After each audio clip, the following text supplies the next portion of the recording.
The overall goal of the following procedure is to investigate causal relationships between brain and behavior. The first step is to prepare the TMS experiment by choosing the stimulation parameters, tasks, and localization method. The second step is to localize the stimulation site, customizing it to each individual in order to ensure that the correct brain site is targeted. The next step is to conduct the main TMS experiment using either a virtual lesion or chronometric approach in order to test whether stimulation affects task performance.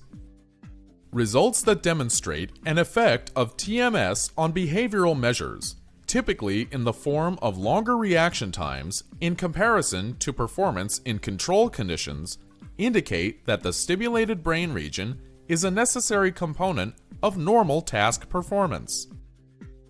The main advantage of TMS over neuroimaging methods is that it offers the opportunity to disrupt neuroinformation processing and measure its effects on behavior.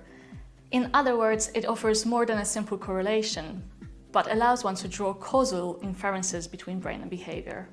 In addition, TMS also offers advantages over more traditional causal methods, such as patient research, because it provides a non-invasive alternative approach that allows us to produce virtual lesions which are temporary, reversible, and more spatially precise. Individuals new to this methodology may struggle due to the large number of free parameters that need to be chosen in order to make an experiment successful. These include things like the duration and intensity of the stimulation, the way the stimulation sites are localized, and even seemingly more minor things like the orientation of the actual coil.